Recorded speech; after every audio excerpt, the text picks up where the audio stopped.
Springfield's Talk 104.1. Feels like it's 5 in the morning.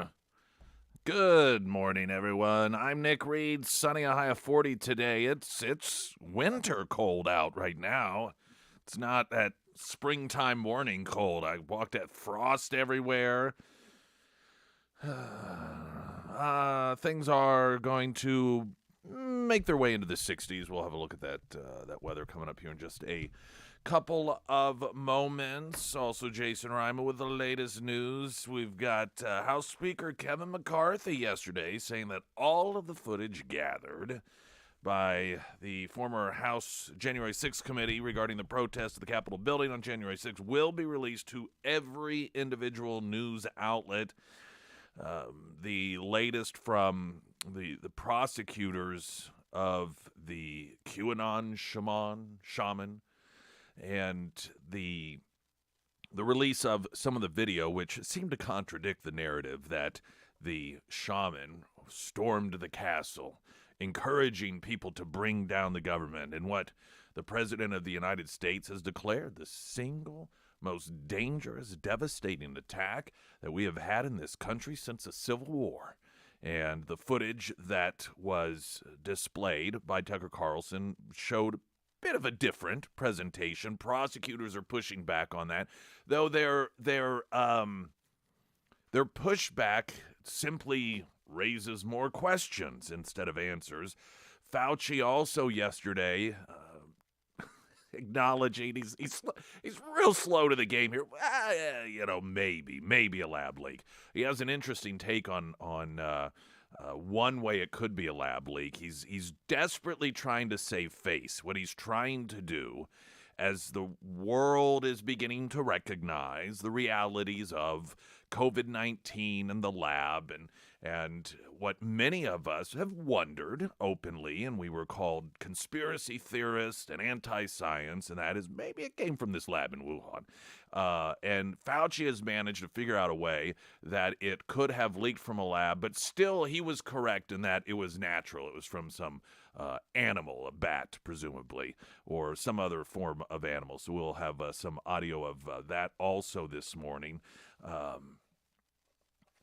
The Biden administration is set to ruin Laundry Day, threatening to put new regulations on washing machines that, according to virtually everyone in the industry, is going to make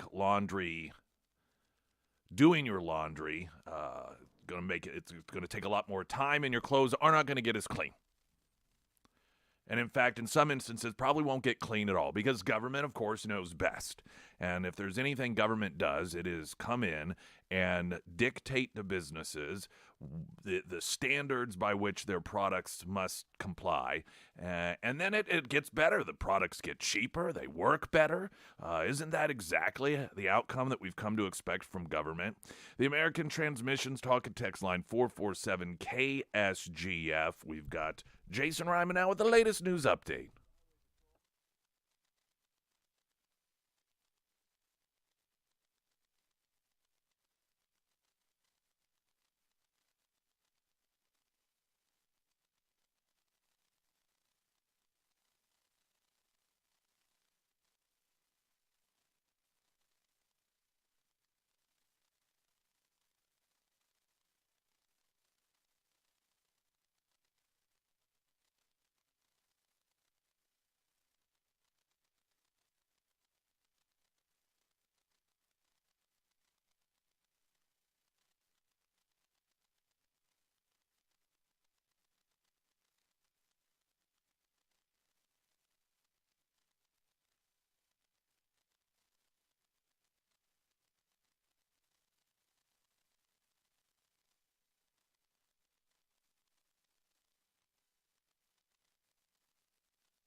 First alert forecast, sunny, 40 for a high today, clear 21 tonight, sunny 50 tomorrow, and looking up for Wednesday, sunny with a high of 61. Showers look to make their way back into the listening area by Thursday with a high of 62. We got, you said that we got flagged on Facebook because we were talking Yes. about the Way to the go. footage. We were spreading misinformation. Yeah, I pulled it up actually just a minute ago just to take a look at it. So it was the Facebook live stream where we were just talking about Well, the additional footage from January 6th. so I right now? pulled up the actual video and put it on our Facebook Live. Oh, okay. Yes. So showing more of what happened is spreading misinformation according to Facebook. Yes, they wanted to let us know that 2 other fact checkers have said the Oh. information is false that Oh. you shared, Oh. and they've put a notice on our Oh, post. okay. One of them is in Spanish, Mm, so okay. it was by a group called Open. Okay. Very top-notch journalism there. Right. Clearly heard of them. Mm. And then Lead Stories, which also never heard of. So You know the thing of when they flag things on social media, specifically Facebook, nobody believes the reasons that they give. I mean, nobody buys that anymore. But when you are in power, when you have that sort of authority, you don't really care. You have that totalitarian perspective of, I don't care whether you like it or not, and I don't care if it's so clearly true. The reasons that we give are laughable. It doesn't matter because we're in charge, so we can do whatever we want to. I don't think there's anyone, any reasonable person, reasonable thinking person, that sees some sort of indicator on Facebook that Facebook declaring that, well, there's partial information or there's context missing, and they take their direction from Facebook. Oh, well, that must be true then if Facebook is saying it, because Facebook has just a tremendous track record of being accurate. I mean, almost on a daily basis, there's some new news item, whether it's Hunter Biden or COVID-19 or a listing of other areas in which they have been proven or they've been shown to be way, way off the mark, whether it's their own ignorance, it is their own inability to think beyond their one-dimensional world, or if it's to help cover up for the administration. These declarations of misleading information, nobody buys it. No, nobody says, well, Facebook, if they say it's misinformation, it must be. All they see is totalitarian censorship from the left. Now, coming up, we'll talk about McCarthy, and he says that the Republicans are going to slowly roll out the January 6th footage to every news agency, with the goal being transparency. Springfield's Talk 104.1, I'm Nick Reed.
Emily Johnson, House Theory Realty, broker, owner of House Theory Realty. Eric saying this is our second time buying a home through Emily Johnson.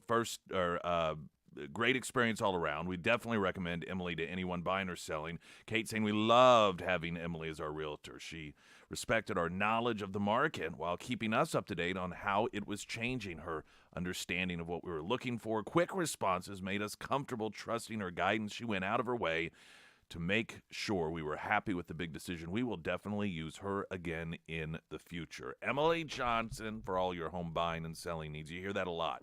We are either going to use her again whenever we need to buy or sell our home, or we have done just that, and we recommend her to others. Emily Johnson, House Theory Realty. You can find her under Nick's endorsements, ksgf.com. Let's go to the American Transmissions Talk and Text line to Fairgrove Marshall. Welcome to the show. Good morning, Nick. Good morning. I heard your comment about Biden putting the lockdown on people's washing machines. Yeah, that's and I the can next tell move. you, yeah, I can tell you that in a time past, you could go out and buy a washer and a dryer for around $500. That's not happening anymore. And the problem is also, if you bought the most expensive washer, it still doesn't clean your clothes. But after much research, I found one that works. So I wanted to recommend it to the folks out there because it really does a hell of a job. It is a Speed Clean TC 5000. Write that down because it's the only old-fashioned washer with the agitator in it that cleans your clothes and beats them up, gets the dirt off of them. And it is tough. It is commercial grade. It should last you 20 years. Get them before they're gone. That's the Speed Clean TC 5000. Yeah, if it is as effective at washing as you say, I'm sure it is in danger of being banned by the Biden administration, because this is what big government folks do best, is they take what the marketplace has developed into the best products and they squash them. They eliminate them. I'll go ahead and jump to this piece. Marshall, thanks for the call. Since we're talking about it, how Biden's new washing machine regulations could ruin Laundry Day. When Cincinnati firefighter Ed Wallace bought a high-efficiency Whirlpool washing machine, he came to regret the decision almost immediately. The machine used less water, not enough to clean his work clothes, and his colleagues at the firehouse quickly took notice. Quote, I walked past my guys, and they say, dude, you stink. I smelled myself. Yeah, it was me. Now, President Joe Biden is pushing regulations that could force Wallace's stinky situation upon millions of Americans. Biden's Energy Department last month proposed new efficiency standards for washing machines that would require new appliances to use considerably less water, all in an effort to, quote, confront the global climate crisis. Those mandates would force manufacturers to reduce cleaning performance to ensure that the machines comply. Leading industry giants such as Whirlpool said in a public comment on the rule, they will also make the appliances more expensive and Laundry Day a headache. Each cycle will take longer. The detergent will cost more, and in the end, the clothes will be less clean, the manufacturer says. What you could potentially end up with here is the sort of scenario that occurred when there were onerous regulations put on the amount of water that could be flushed down a toilet, and that was the fact that people ended up having to flush the toilet multiple times, which in turn actually used more water than was being used with the toilets that had a higher gallon capacity with one flush. Now, this is all done to, quote, confront the global climate crisis. But what appears to be down the road is the fact that, as they indicate here, the washing machines will have to work longer, which means using more electricity, using more energy. I suspect if this is allowed to move forward, these changes do take place, we're going to end up with one of those situations where, once again, it does more harm than good in terms of what they claim their goal is. And like so many other things in the private sector that they push in the name of environmentalism are actually counterproductive. We see it with the electric vehicle, this BS that electric vehicles are somehow environmentally friendly when they are the furthest thing from it. The proposed washing machine rule marks the latest example of the administration turning to consumer regulations to advance its climate change goals. Last month, the Energy Department published an analysis of its proposed cooking appliance efficiency regulations, which it found would effectively ban half of all gas stoves in the U.S. market from being sold. The department has also proposed new efficiency standards for refrigerators, which could come into effect in 2027. Quote, collectively, these energy efficiency actions support President Biden's ambitious clean energy agenda to combat the climate crisis, according to the Energy Department. While the Energy Department, which did not return a request for comment, acknowledged in its proposal that, quote, maintaining acceptable cleaning performance can be more difficult as energy and water levels are reduced. It expressed confidence that Whirlpool and other appliance manufacturers can comply with its regulations without sacrificing stain removal and other performance standards. For the Heritage Foundation's Travis Fisher, however, manufacturer concerns over the proposal are justified. And by the way, this is the approach that the government always takes. When they are going to force arbitrary rules and regulations upon the manufacturing of a product, and the manufacturers, who tend to know what they're doing, will alert the government and at times the public to the fact that the product will not work as well. The government's response essentially is, oh, you'll figure it out. We've got this is America. We can tie both hands behind your back and you'll figure it out. It'll be just fine. Fisher, who serves as a senior research fellow at the Foundation's Center for Energy, Climate, and Environment, noted when you're squeezing all you can out of the efficiency in terms of electricity use and water, you by definition either make the appliance worse or slower. Why are we so focused on the energy output as opposed to if it's helping me wash my clothes? That standard has kind of gone off the rails. And that is, again, what happens whether it's medicine, any sort of good or service. The government, the ultimate goal oftentimes moves away from creating the best, most efficient, and cost-effective good or service for the consumer, and instead the master becomes the government. It becomes about compliance. Incidentally, this is why countries that are run from top down in terms of the economy, you get rid of the capitalism and instead you implement whichever form of government, whichever label you want to give it, socialism, communism, fascism, where the government makes these decisions. We know what's best for the marketplace.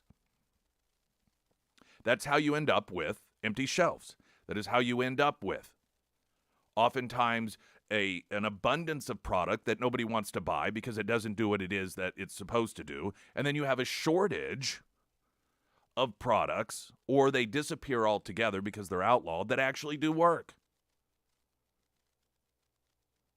I know it's a story that has been told over and over and over again about the time that Boris Yeltsin visited some grocery store in Texas or Louisiana and marveled at all the different types of toothpaste, marveled at how do they know?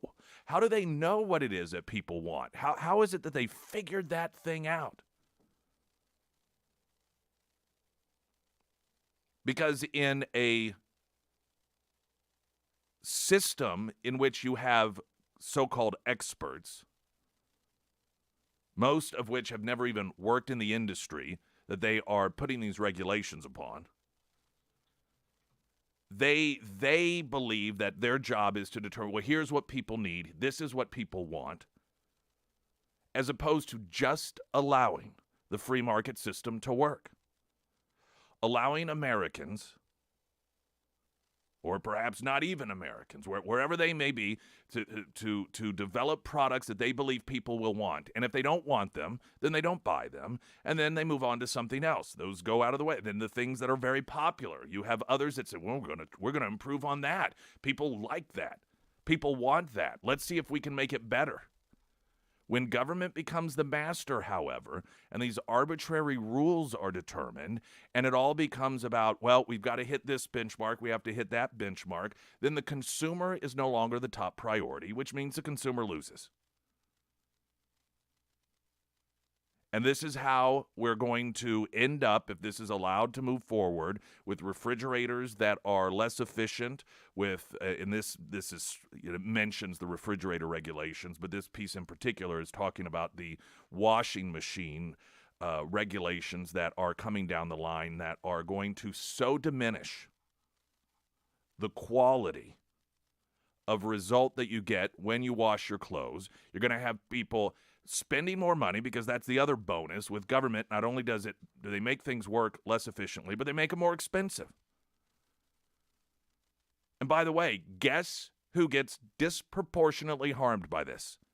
When you were talking about jacking up the prices of appliance because of regulations, it is the lower income folks who end up suffering the most, because they are the ones that have less money, and so a bump up of cost to hardware like this hits them harder than it does the average person.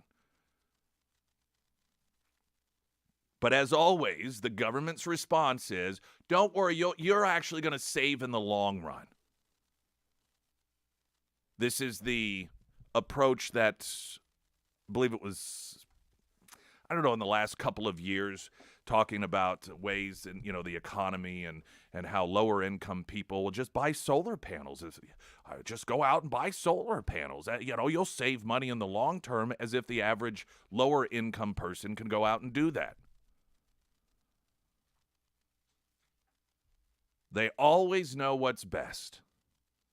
Yet somehow, with remarkable consistency, the consumer pays more for a product that works less effectively, if at all. Springfield's Talk 104.1. I'm Nick Reed.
The latest coming up on the January 6th footage, which the best thing, and I don't know why McCarthy went the Tucker Carlson route to begin with, and I'm not condemning it, as opposed to just giving it to all of the media outlets. It did give the anti-Trump supporter media outlets some ammunition to make it seem as if this were just political.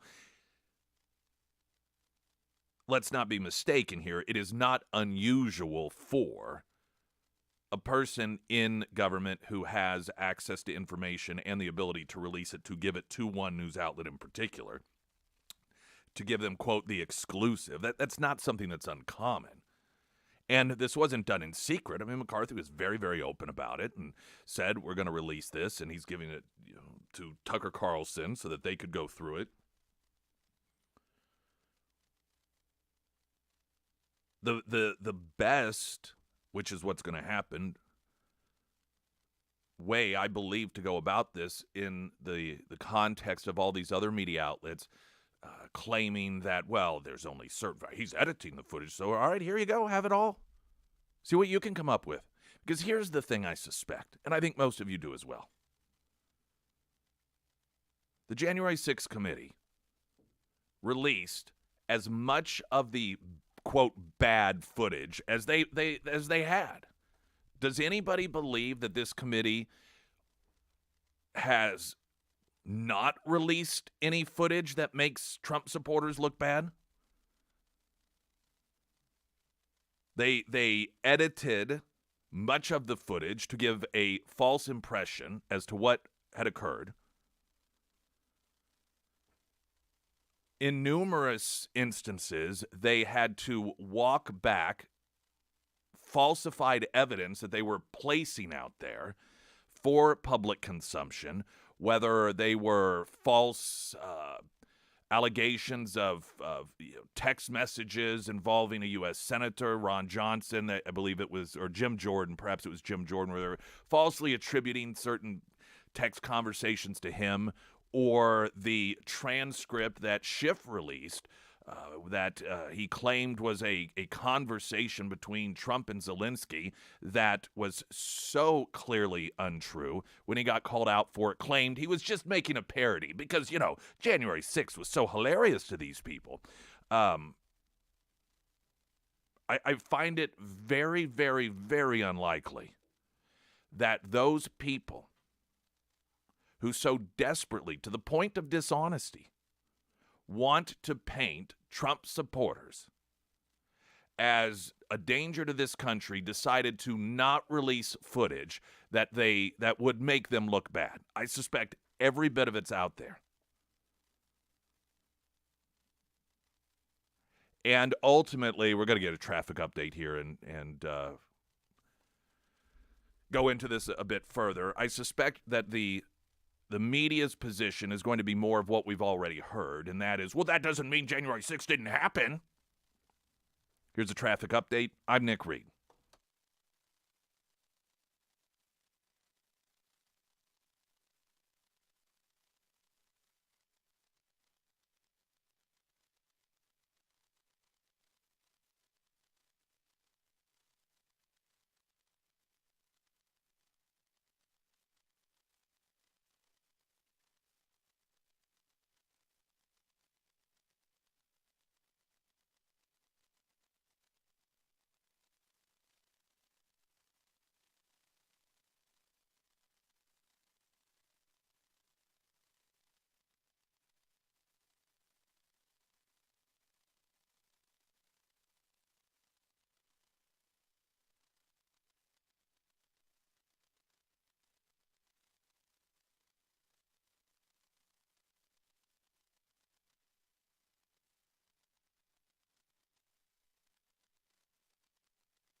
Greene County Garage Doors, you can find them at ksgf.com. You know where the Nick's endorsement page is.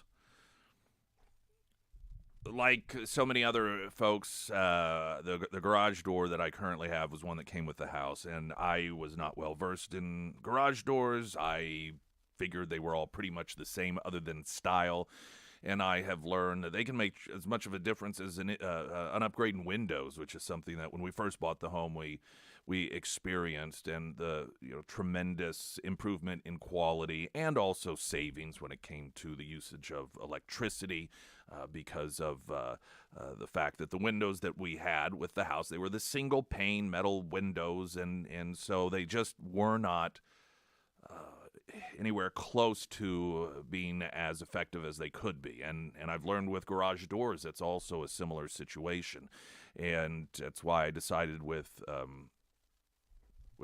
conversation with my wife that we wanted to upgrade the garage door so that it could be a better fit for the rest of the home, and also just help keep the garage more climate controlled, if you will, without actually having it climate controlled. Cooler in the summers, warmer in the winters, and custom designed, which I thought was really cool. Didn't even know that was a thing either, but I guess it sort of makes sense. Greene County Garage Doors, greencountygaragedoors.com, and also Nick's endorsements, ksgf.com. House Speaker Kevin McCarthy said yesterday all the footage gathered by former House January 6th committee regarding the protest at the Capitol building will be released to every individual news outlet during an interview on Sunday Morning Futures with Maria Bartiromo. McCarthy said the American people should be allowed to see all surveillance footage from the Capitol building that day and form their own opinion rather than see only what the Democrat-controlled committee previously released. And, of course, hilariously, it's many of the people that are on that committee or were on that committee and defenders of that committee that criticized Tucker Carlson because he released edited. Well, that's not all of the footage. Well, that's exactly what the January 6th committee did. They edited footage to make things appear out of context as if the overall situation was something different than was occurring. We've already seen that footage. Tucker Carlson also showed some of that footage, and then more footage. But only in the upside-down world of the January 6th committee can providing more information make you subject to accusations that you are releasing less information. McCarthy told Bartiromo, I didn't give Carlson the tapes. I allowed him to come see them just like an exclusive with anybody else. My goal here is transparency. We will slowly roll out to every individual news agency so they can come see the tapes as well. There is clear concern as the American people have access to this information. And as Sarah noted earlier, Facebook has essentially banned, you said you can't even watch the tapes any longer on Facebook? No, they have just a huge banner that says, this is false information. I mean, it is actual footage. Actual footage of some of what occurred on January 6th. The prosecutors are disputing Tucker Carlson's depiction of the QAnon shaman in the January 6th footage. Now, the concern here is that people see law enforcement walking around with the shaman, opening doors for him, attempting to open doors for him, and that is a much different picture than what the average American thought occurred that day. They were under the impression that this was a crazed madman running around committing acts of violence, running around assaulting police officers, that he stormed the Capitol, and that it's a Braveheart-style scene, and that is because that is the picture that was painted. And when you see this other footage while it does not necessarily take away from anything illegal that he may have done, it certainly is a much different context. And we know it's a much different context because they're pitching a fit about people seeing it.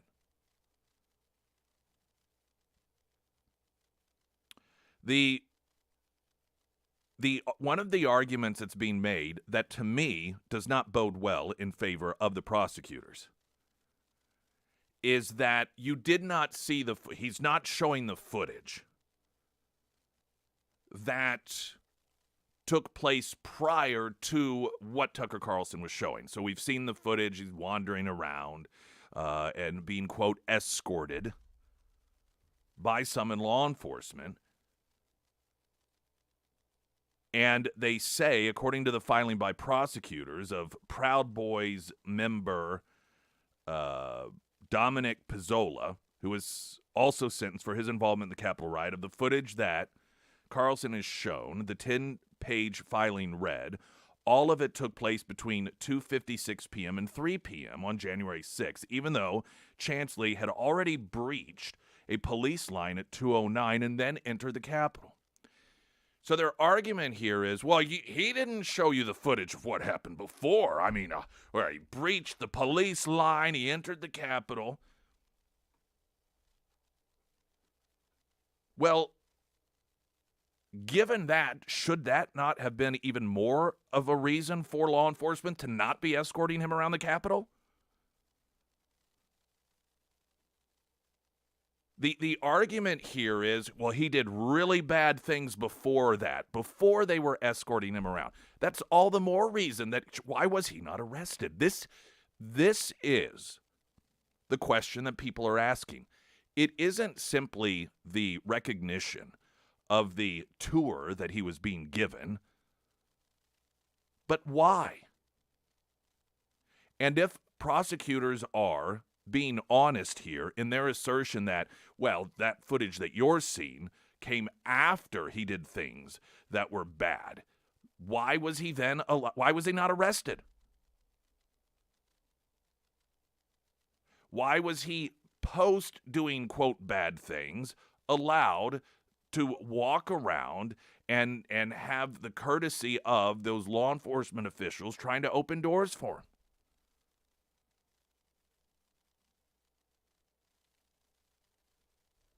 Again, none of this, and I've not heard anyone make the argument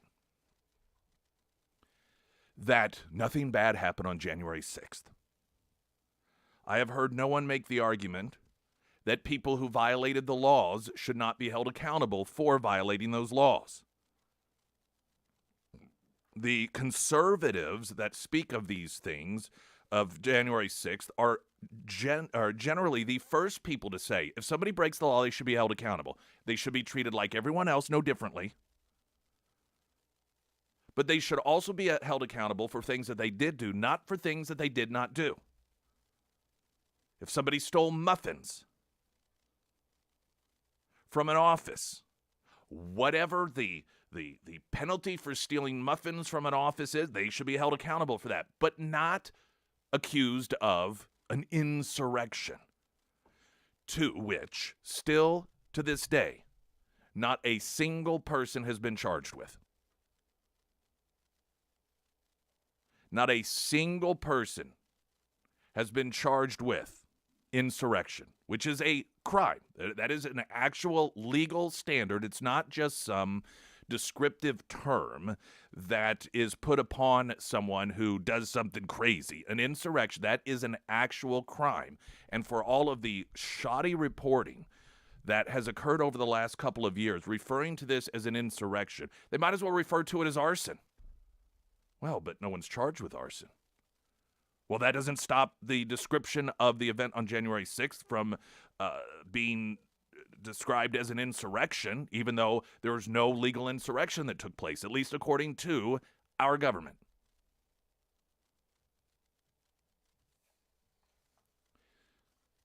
More information is always better for the truth seekers. And there is a common characteristic amongst corrupt governments corrupt institutions, corrupt organizations. And that is a desire to hide information. These are indicators that as human beings we can recognize, give us some insight as to which side is actually the side that is seeking the truth versus hiding it. And the side that wants more information, that asks for more evidence, that has a desire for people to see all of the evidence, is generally the institution or the people collectively that are wanting the truth. That is the truth seeker. Those who want to edit, those who want to hide, those that want to ban, those that want to manipulate.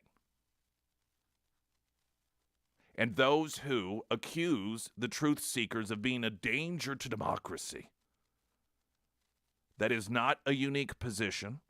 It is one that has been presented over and over and over again by tyrannical governments.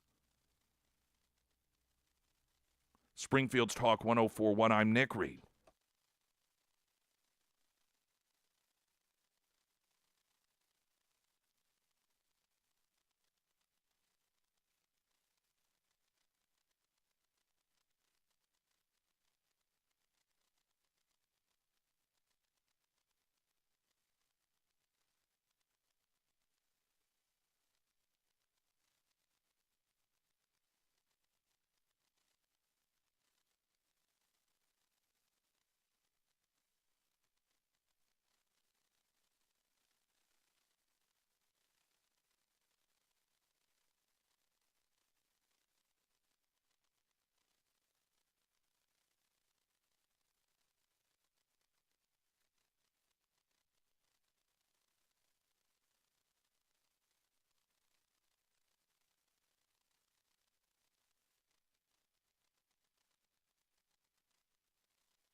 A1 Custom Car Care, all of your car care needs, big, small, in between. Sometimes they're big, but they seem small. Sometimes they're small, but you think they're going to be big, and that's a nice relief. No one ever loves to take their vehicle in to have work done. No one's like, yes.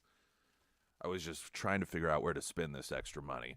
Generally, however, taking care of it up front when you do have a check engine light come on or something just doesn't feel right in the ride, it's going to cost you less to take care of it sooner than later. And so it's just a little financial recommendation from me to you that you do not ignore those things and take care of them lickety-split as soon as they arise. A1 Custom Car Care to take care of all those needs for you.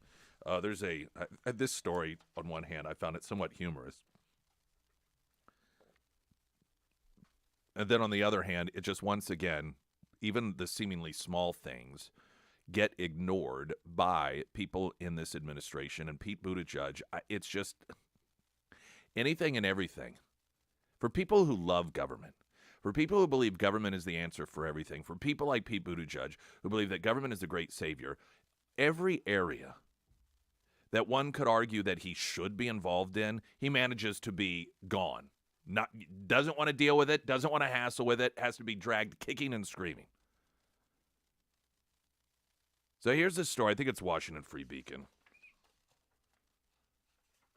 Another Buttigieg scandal. Electric bikes keep exploding on his watch.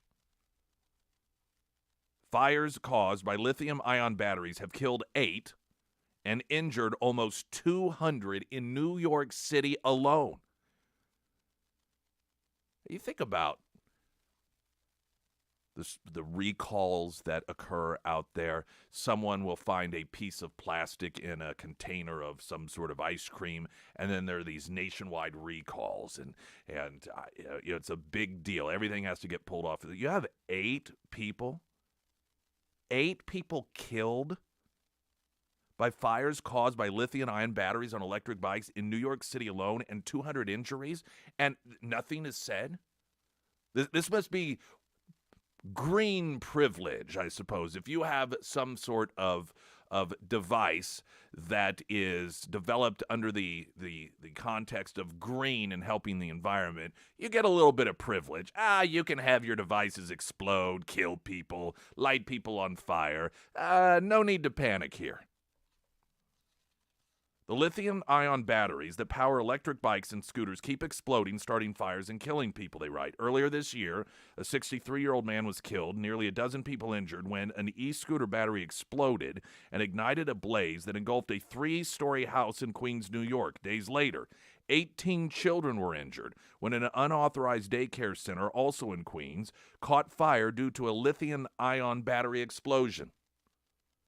Earlier this month, an electric bike battery sparked a massive blaze in the West Bronx that injured 7 people, 2 seriously, and completely destroyed a local grocery store.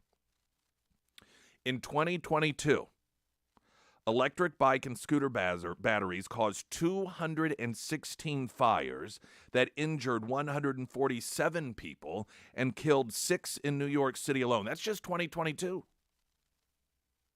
So far this year, 2023, the batteries have been blamed for 22 fires, resulting in 36 injuries and 2 deaths in New York City. This is also another scandal that the Transportation Secretary Pete Buttigieg has failed to address since taking office. Buttigieg, 41, is obsessed with bicycles of all kinds, they write. He purchased an electric bicycle shortly after moving to Washington, D.C. in 2021. You may recall he was caught on video. He was riding in an SUV, and then the SUV stops, and the electric bike is attached to it, and then it's removed so he could get on it and ride it in front of the TV cameras. Because like just about everything with these people on the left, it's fake. In addition to repaving the road in front of his house, one of Buttigieg's only accomplishments as mayor of South Bend, Indiana, where he served 8 years before running for president at the age of 37, was cutting a deal with Lime, Lime, an electric bike and scooter rental service to establish a fleet of the dangerous contraptions in the college town. The Lime bikes and scooters Buttigieg worked so hard to bring to South Bend have since been turned into scrap metal. They write green bikes, lime bikes. Oh, this is a quote from somebody who was a black resident of South Bend at the time a story was written. And he said, green bikes, lime bikes, that's about all I really know of Mayor Pete Buttigieg. But does anybody know him? Nah, I don't know if anybody knows him or not. I don't know anybody that does know him. That according to Mark Anthony Plummer. So here you have, evidently, honestly, I had no idea that this was a problem. Those seemed like pretty big numbers. To have in 2022, 6 people killed, 2 people so far this year, and almost 200 injuries due to fires. There are certain privileges to being a quote, green product, I would suggest. And if these were fuel-driven vehicles, I'm sure that we would be hearing all about it, and there would be these stories in the media about the dangers of such vehicles and why we need to move away from them. But it appears as if we might be dealing with a bit of green privilege.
All right, everyone.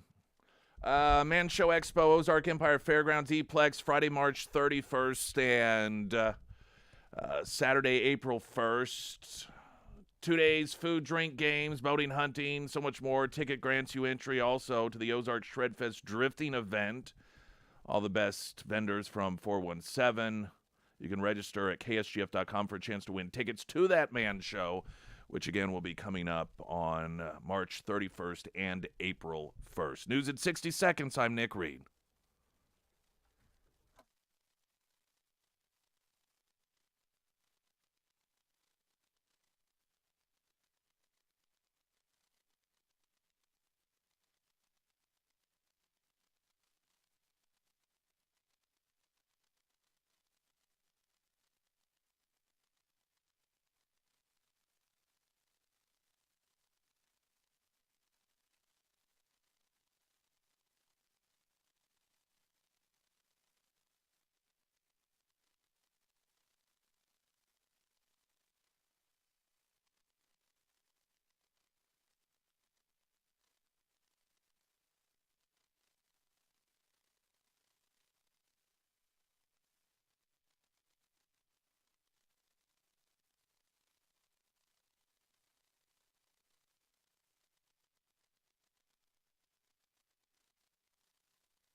Florida Governor Ron DeSantis up in Iowa, where he wrapped up a week touring the Hawkeye State, speaking with voters. There's an ad.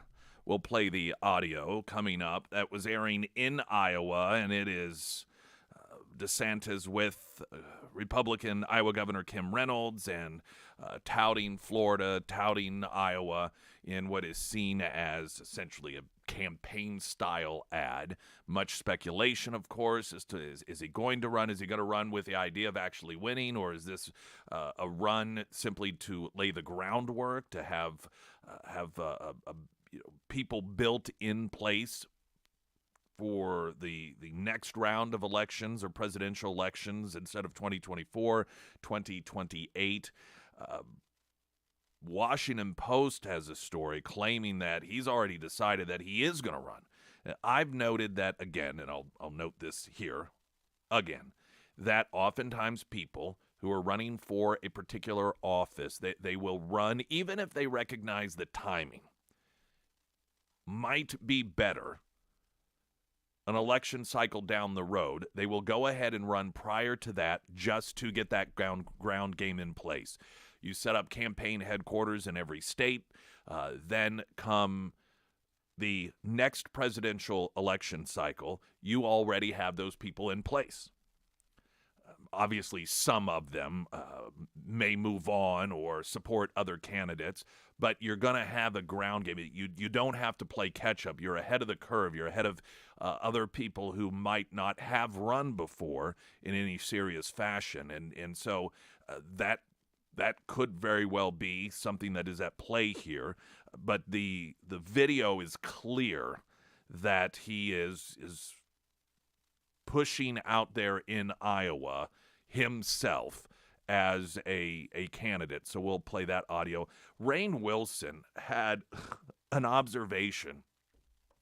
Rainn Wilson from The Office. You may recognize him from The Office. Dwight.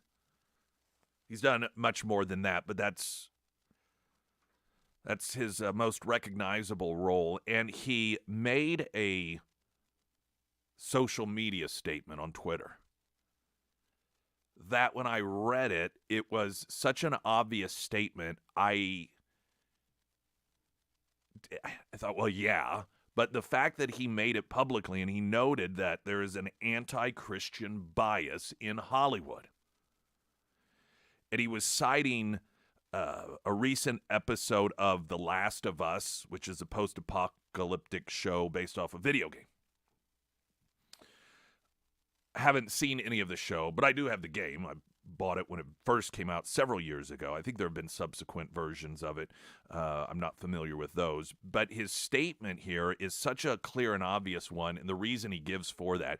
It's interesting, however, to see somebody within that world not just recognize it, but openly declare it, that there is an anti-Christian bias in Hollywood. Most of Hollywood will deny that it's true. But the reason he gives for it is a reason that I've noticed, and I thought it, again, was interesting. I'll share that with you coming up as well. Jason Rima, he's got our latest news update.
Update to that story. One of those officers, I think one of them has been announced to be deceased. Is that correct? Yes. Okay, one of the two.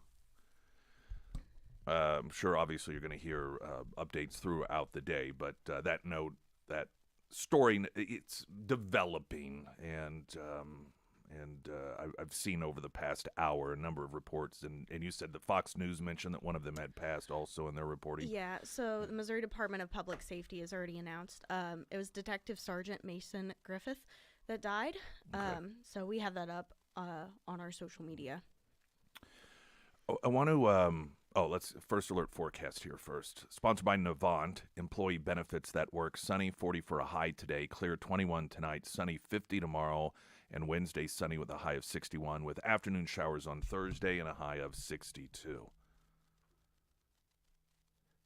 There is a story out of New Jersey about a council or town council person that proposed a reasonable childhood independence bill. And this all stemmed from a friend of his being arrested because of a conflict with law enforcement due to the fact that he and his wife had let their 7-year-old child just walk around the block on her own. And this is one of those that, to me, it's not a victory for parents, but it's seen as a victory for parents. The legislation that essentially, and it passed in this town, that says that if your child is doing something like walking, or they're allowed to have, parents are allowed to afford their children some independence, and they can't get in trouble for it unless it's an obvious situation in which they are in immediate danger. Now, the reason that I don't see this as a victory for parents is because it's government, quote, granting permission for parents to raise their kid in this way when it should, this should be the default, that a parent who allows their child a little independence in a manner that is not immediately or directly putting them in harm's way, that should just be the natural order of things. There should not be the need to have government say, okay, we're going to give you permission to do this. There's another context to this as well that I wanted to share. The American Transmissions Talk and Text line 447-KSGF. We're going to get a traffic update. Continue on. I'm Nick Reed.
New Jersey cops harassed parents who let 6-year-old daughter take a walk this fall, just as Keith Kaplan was finishing up his first term as a town councilman in the New York suburb of Teaneck, New Jersey.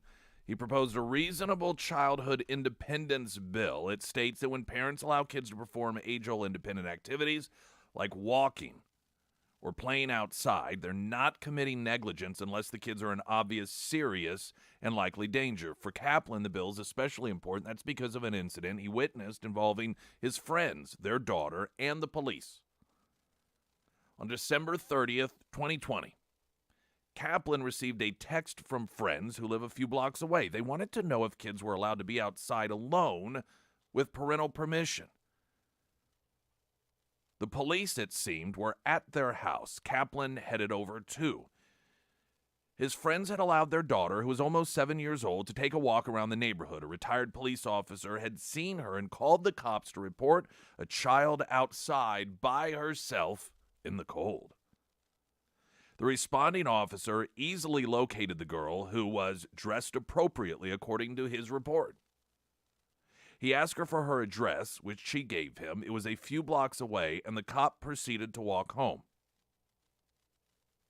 When they arrived, the girl introduced the officer to her mother and her father, according to Kaplan, but the officer refused to release her unless her parents presented their identification.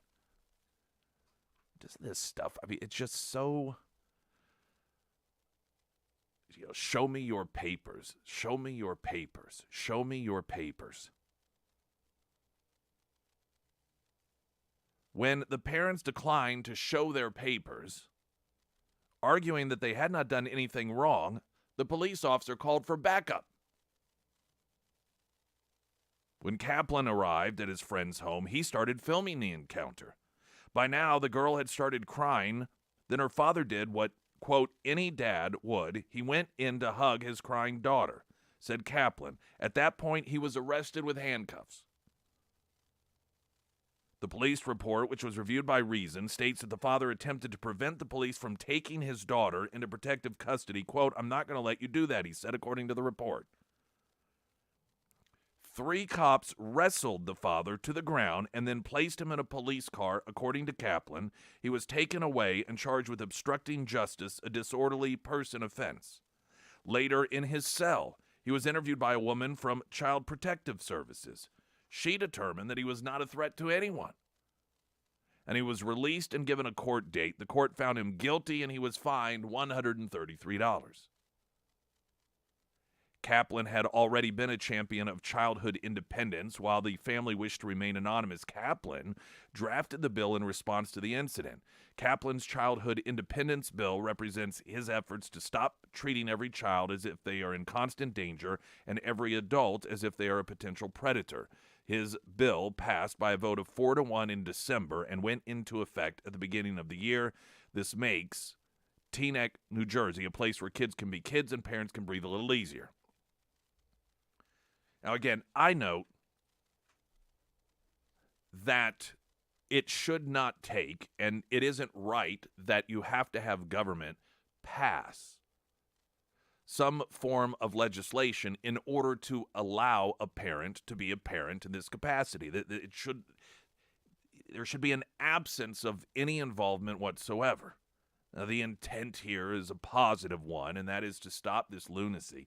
But here's the thing about all of this that just drives me nuts. If we're going to look at this through the political lens, generally speaking, it's people who lean to the left that are more likely to call police when they see a child that is not being raised in the manner that they feel that they should be raised. You see a child, and always COVID, it was a real severe reaction, parents getting arrested for taking their kids to the park. But if they see a child running around without parental supervision, it's generally, not always, but generally it's people on the left who will argue that children that young should not be allowed to be out there independently in that capacity. And usually the parents who do believe in that being part of the child's growing experience and learning experience are generally the more conservative people. I find it remarkable that people who feel parents should lose custody of their children or be punished simply for allowing the child to do something as simple as walk around the block on their own or walk to the park with a sibling without the parents, that children are not equipped to do that on their own, yet these are the same people, and I know some of you know exactly where I'm going with this, who say that those young children are old enough to determine whether or not they should have their bodies mutilated for gender-affirming purposes. This contradiction that we consistently get from people on the left that think, children should not be able to do this until a certain age. They should not be able to do that until a certain age. They should not be able to use tanning booths. They should not be able to do all of these list of things, which incidentally, it's not simply people on the left who support those sorts of rules. But the diversion here comes along whenever the issue of using off-label drugs to block the body's natural puberty as they would normally go through it, or to have surgeries that will be totally irreversible. That one thing, all of a sudden, children should be able to decide. That one, even if parents are opposed to it. This is why we continue to hear stories of schools that will hide from the parents the fact that the children is being coaxed into this lifestyle, that they will help the child have a new name, and they will help the child hide their preferred pronouns from their parents. And this contradiction, this instinct that a child needs to be protected from the dangers of the world when it comes to tanning booths or it comes to walking to the park with oneself, but irreversible surgery and off-label use medicines, somehow that, they feel, children are fully equipped to make decisions regarding. It is so upside down. And I'm not sure that people who genuinely have themselves convinced that, yes, a 10-year-old, an 11-year-old, a 12-year-old should be able to make these decisions for him or herself, if they stop and think, but why is it that I'm opposed to children making all these other decisions for themselves that oftentimes are a one-time deal or that do not result in complete life-altering, irreversible situations? Do you ask yourself these questions? Springfield's Talk 104.1, I'm Nick Reed.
Florida Governor Ron DeSantis, Iowa Governor Kim Reynolds wrapped up a week touring the Hawkeye State, speaking with voters on Sunday, capping off the trip with a campaign video posted on Twitter by DeSantis.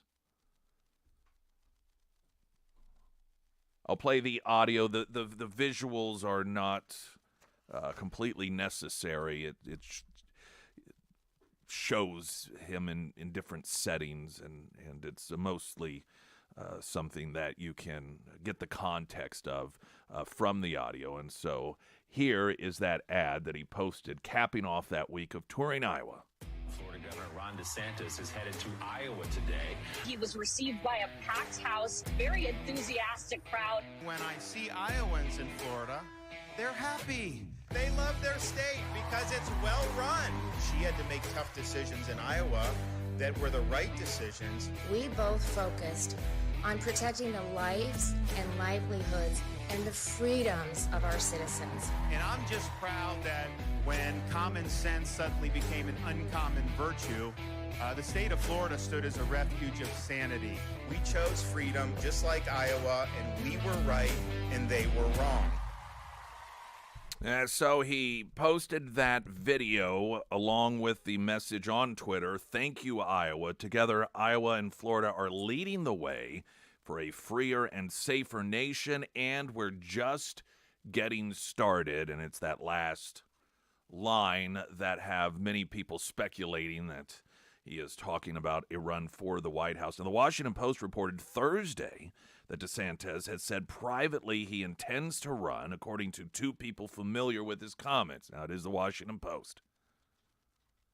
The Never Back Down Super PAC is likely to serve as an approved outside spending vehicle for a DeSantis run, according to three people familiar with the planning. DeSantis has said that there's no caveat to whether he'll run that he's in. His announcement is expected, according to the Washington Post, to come in early summer. And so that is, of course, what many people want. Many people don't want it. How this battle between Trump and DeSantis, of course, Nikki Haley is in, as well as just one other announcement. Vivek, I always forget the pronunciation of his last name, probably because I'm racist.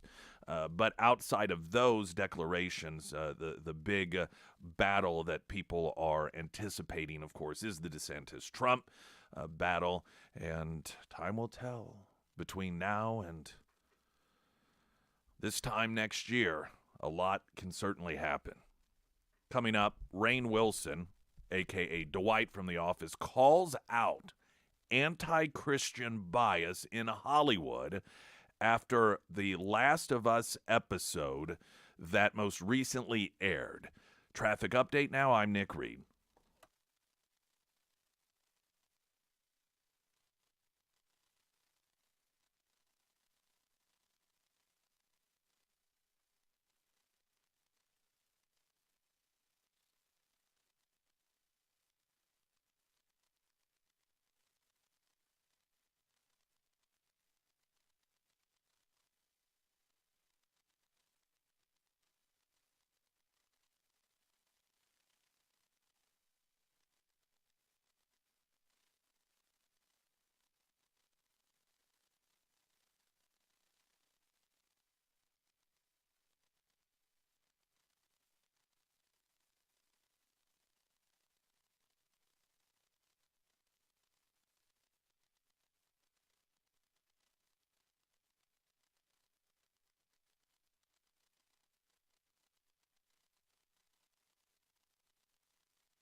First Alert Forecast, sponsored by St. Clair of the Ozarks Home Improvement. Sunny 40 today, 21 tonight, sunny 50 tomorrow. Wednesday, sunny, warmer yet, 61.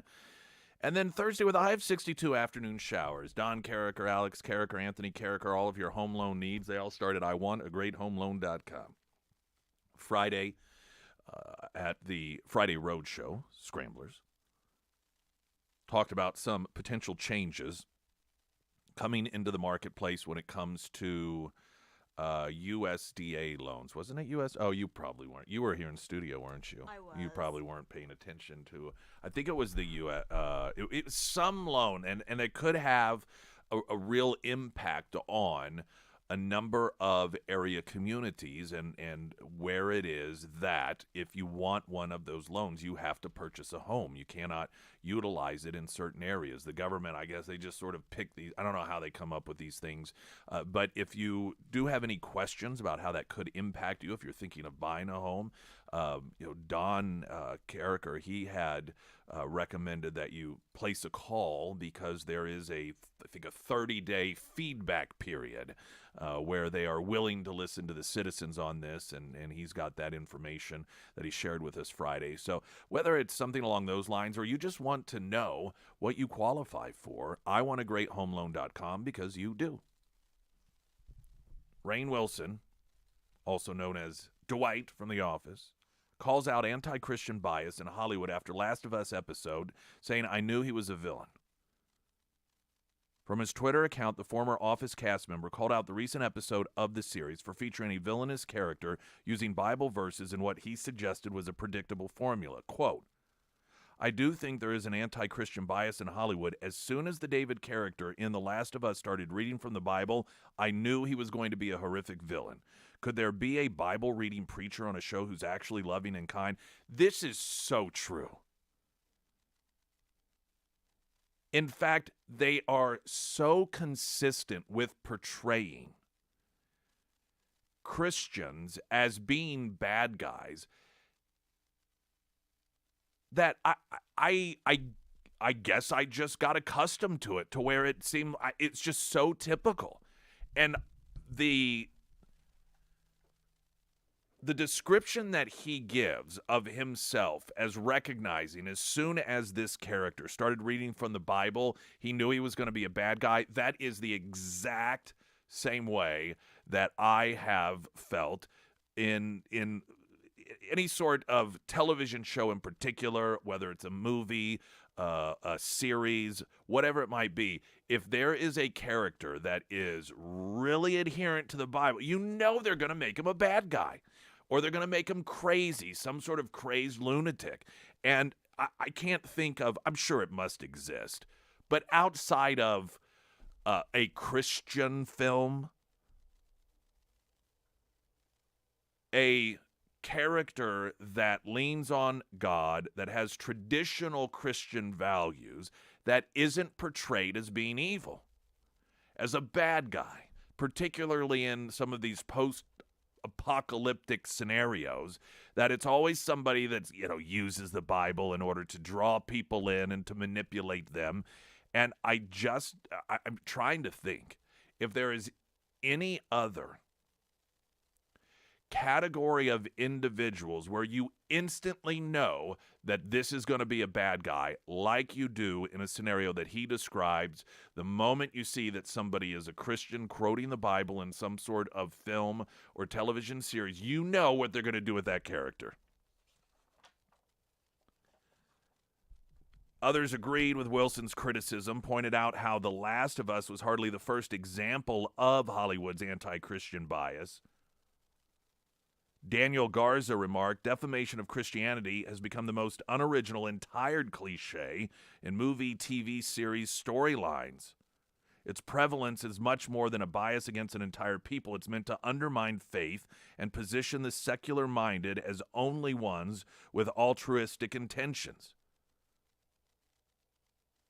New Christendom Press CEO Eric Kahn tweeted, "Go back to Mr. Collins in Austin's Pride and Prejudice. The preacher man is nearly always portrayed in a negative light, also true of Hollywood today. Medium writer Sean Kernan commented, I lean left, but Last of Us still made me roll my eyes quite a few times with its Hollywood nonsense. Had to stop watching. Evie Magazine founder Brittany Martinez wrote, as soon as the pastor started reading from the Bible, I knew it was going to be awful. I was like, watch that guy be David, the creepy cannibal from the video game. And then it was David, shocked, surprised, never seen it before. He wasn't a pastor in the video game. Christian writer Eric Sautzer tweeted, indeed, making Christians the bad guy in the show is the norm nowadays. Recording artist Sean Freicht wrote, we've all known this for a long time, Rain. Well, I don't know that. Yes, that may be very well and true, but I don't know that it's really a reason to criticize Rainn Wilson for being late to the party. The fact of the matter is that I don't know whether he's a Christian or not, but that a person who is part of that scene, the Hollywood scene, if you will, to come out and to just proactively notate what is obvious, and that is a clear anti-Christian bias in the writing of these movies and these miniseries and these TV series. Give them something for noting that. Perhaps it will, as we love to say, start a conversation. Oh, speaking of stereotypes, there is a story in the Irish Star. Irish viewers slam SNL, Saturday Night Live, over offensive pre-Oscar skit about Colin Farrell and Brendan Gleeson. The U.S. sketch show, writes the Irish Star, Saturday Night Live has come under fire over a pre-Oscar skit mocking Irish stars Colin Farrell and Brendan Gleeson. The weekend's episode of the popular NBC entertainment program, famous for its comedy sketches, featured SNL actors posing as the Banshees of Irish and actors. The sketch, which aired on U.S. television Saturday night, sees the cast members act out a mock red carpet interview ahead of the Academy Awards. They start speaking and slurring words in a fake and incomprehensible Irish accent before the host dropped the punchline, wow, and they haven't even started drinking yet. The skit has been harshly criticized by viewers and commentators online, with many taking to social media to slam the stereotypical joke as disappointing. Others dubbing the jokes tone deaf, noting that Farrell has openly discussed his sobriety for years. Dairy Girls writer and creator Lisa McGee was among those to express her distaste, sharing the video with a facepalm emoji. Irish drag queen Panty Bliss also chimed in, saying, what the absolute blank is this? Another Irish viewer added, and quote, I'm Irish and I find this more disappointing than offensive. It's worn out. Irish stereotypes are the best your writers can come up with, and I think SNL's future looks like it'll be pretty unremarkable. Do better. A fourth penned, I'm sincere when I say this is horribly offensive. Would you consider it okay to reduce and mock any other nationality or accent like this? You should be embarrassed. Also, Colin Farrell has been sober for 20 years. You witless ghouls, but make your abysmal jokes. The skit comes months after Gleeson hosted the popular program late last year, with Farrell also appearing as a guest, and came just days before the pair of Dubliners are due to step out in real life at the Oscars tonight. Farrell's up for Best. I don't know who won what. I didn't watch anything. All I know is that Maverick did not get Best Picture because, too many people liked it.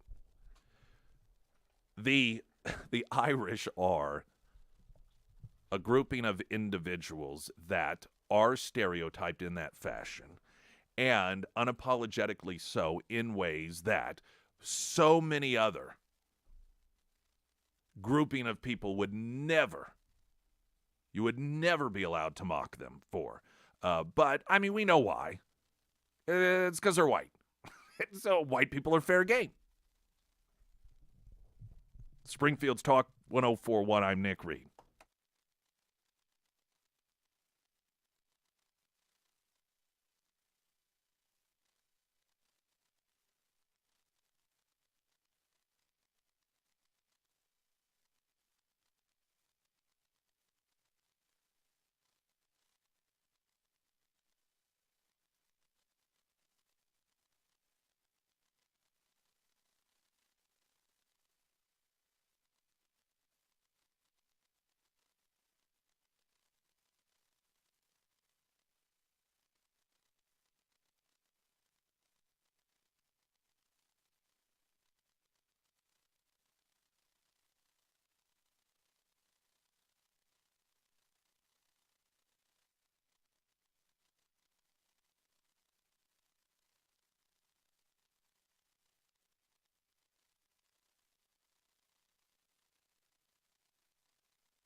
In a move that will make us less energy independent, more reliant on foreign countries for our energy, Biden has indefinitely blocked millions of acres of land, water from future oil drilling. The Biden administration announced Sunday night that it is indefinitely blocking 16 million acres of federal land and water in Alaska from future fossil fuel drilling. The Department of Interior said it had initiated a rulemaking process to establish maximum protection for 13 million acres of land across the National Petroleum Reserve, an area in North Slopeboro, Alaska, set aside by Congress for resource development. In addition, President Biden ordered an additional 2.8 million acres to be withdrawn from oil and gas leasing in the Beaufort Sea in the Arctic Ocean off the northern coast of Alaska. The DOI said in an announcement, with these actions, President Biden continues to deliver on the most aggressive climate agenda in American history. He has made the United States a magnet for clean energy manufacturing and jobs. He secured record investment in climate resilience and environmental justice. Again, as is consistent with the left, the goals they are claiming to achieve, they are not, and in fact, doing more harm than good. The lack of energy independence does not make you need to drive to work less. The lack of energy independence does not mean that you're no longer going to need to heat your home. The fact of the matter is, there is still a need for extraction and production of energy. If it isn't done here in the United States, and instead we shift our reliance on other countries, these are more often than not countries that do not have the same environmental regulations we do, and in some instances have virtually none whatsoever. So instead of shifting energy extraction to a country like the United States, where we have some of the most stringent environmental regulations, we will be needing to get it from other countries that either have less stringent environmental regulations or, again, virtually none at all. If you really genuinely care about the environment, if you really genuinely are making moves so that the planet is more, quote, green, why would you shift energy extraction away from a country with greater environmental regulations to a country that has little to no environmental regulations? We saw this just weeks ago, the Biden administration banning electric vehicles and the elements that are necessary for the creation of the batteries. Some of those elements are available here in the United States. I believe it was Michigan or Minnesota that the Biden administration put the squash on and said, no, you cannot extract those elements here, while at the same time signing a deal with two African countries that still use slaves, by the way, for the mining of these materials and have no environmental regulations. And the slavery they use are oftentimes child slaves. You recall how outraged the world was when they learned of blood diamonds, the film that brought to light to the world that you had many of the diamonds that were purchased were mined by small children that were working as slaves in horrifically dangerous and deadly conditions, and everyone was so outraged. That's what the Biden administration has been pushing forward when it comes to not diamonds, but the elements that are necessary, the metals that are necessary for electric vehicles. I mean, it just kills me that the political party that claims that somehow a race of people in this country are still to this day responsible and need to pay reparations because of something that happened well over 100 years ago, 150 years ago.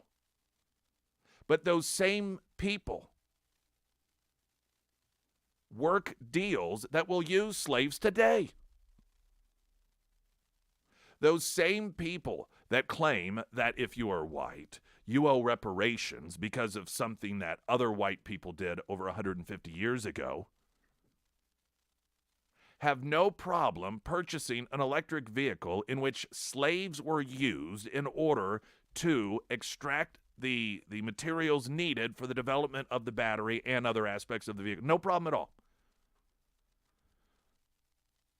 No problem with doing deals with China, where they still have slavery today, and concentration camps,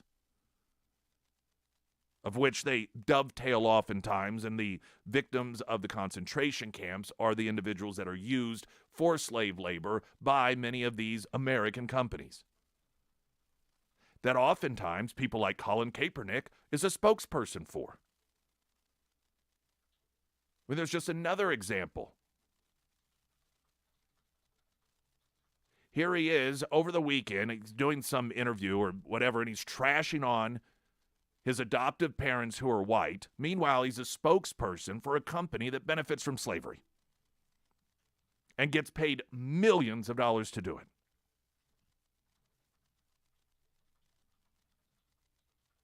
And now, again, this is a rule change that was announced last night in which millions of acres of land are indefinitely being put under the protection so that there is no energy extraction that can take place, which means, of course, that will be replaced by energy that is extracted in areas of the world that do not have the same environmental regulations we do. So it's going to be worse for the environment, not better.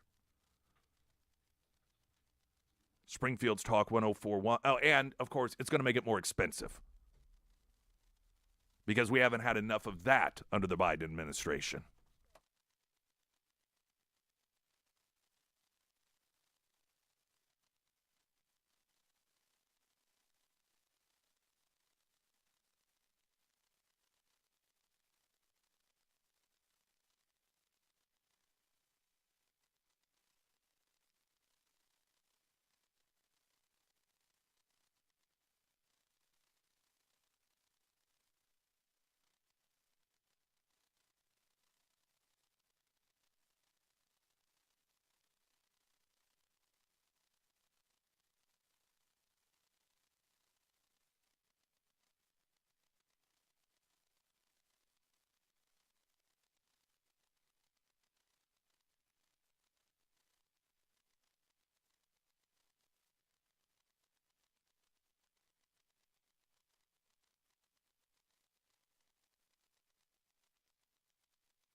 American Transmissions Talk and Text line. Hey, Nick, just a question.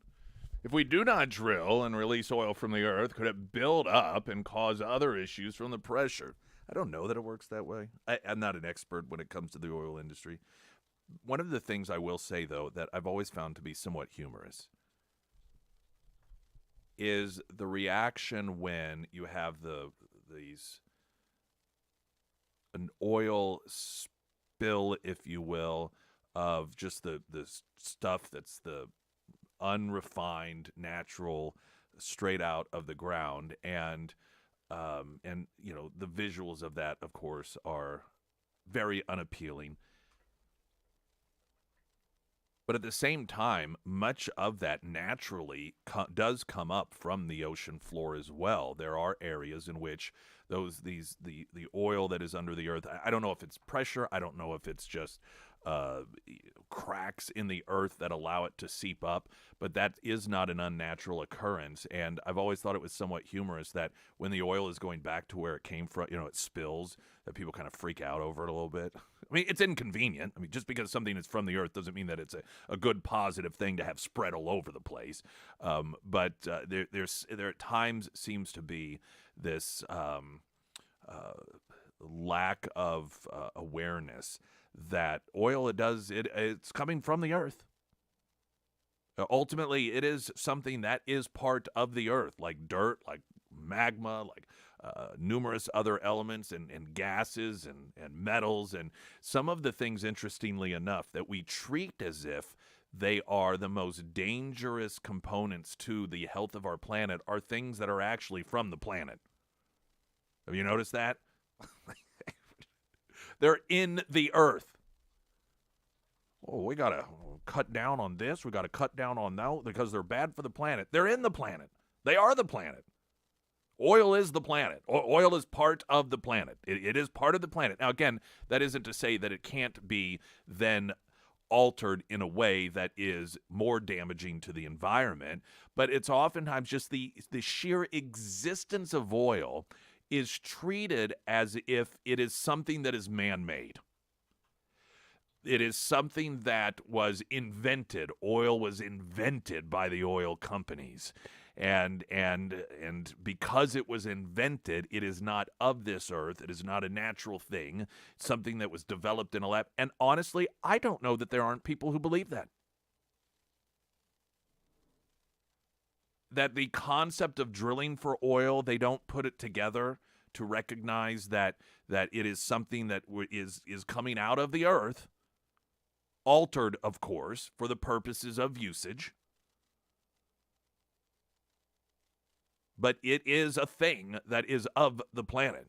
And there was one point research that showed not a majority, but a significant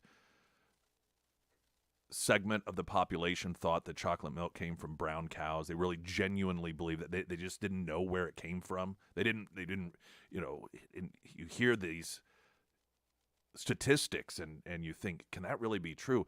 And I firmly believe that there probably are some people who don't understand that oil is of the earth, but instead was just invented in a laboratory somewhere. Coming up, Fauci reacts to lab leak theory following a House vote to declassify COVID origins. News in 60 seconds.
President Biden just wrapping up a I don't know, 4 or 5 minute address from the White House regarding the banking system, telling Americans that be rest assured that the U.S. banking system is safe, which makes me feel a little less secure. Biden's track record of what he calls a success, what he calls safe, I mean, it's just not real good. Whether it's dealing with the border situation, the supply chain situation, the baby formula situation, the spy balloon situation, things that are going on with China and Russia. You go down the list, and Afghanistan. I mean, this is a guy who still to this day claims Afghanistan was one of the greatest military successes we've ever experienced. So when that guy comes out and says, hey, don't worry, in my expert opinion, the banking system in the United States is fine, it's secure.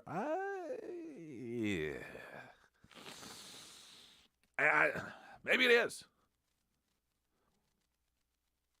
Biden's track record, however, it's pretty consistent, just consistently wrong. He is damned if you do, damned if you don't. We are, as Americans, damned if you do, damned if you don't, because on one hand, this is yet another issue that he clearly had to address, the collapse of this Silicon Valley Bank. People are asking questions about why was this not caught? Why did regulators not see that this was going to occur? There are also questions about whether or not that financial institution was ultimately looking out as the number one priority for the consumers' dollars, as opposed to being an entity that was more, or at least to some degree, focused instead of the security of those dollars in those accounts, ESG. Apparently, this is a bank that was pretty proactive in looking towards ways of investment that were not about the best investment possible, but instead putting dollars into things that were environmental, social governance as a priority.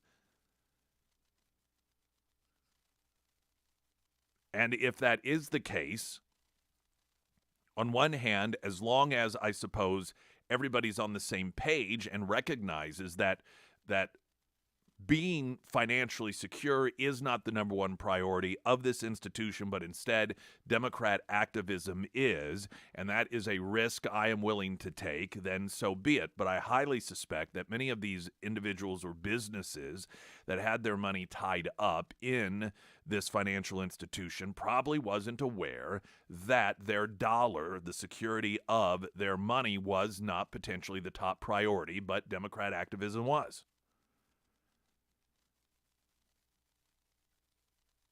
We've talked about, and boy, the timing of this, if that is a significant component, is pretty significant, because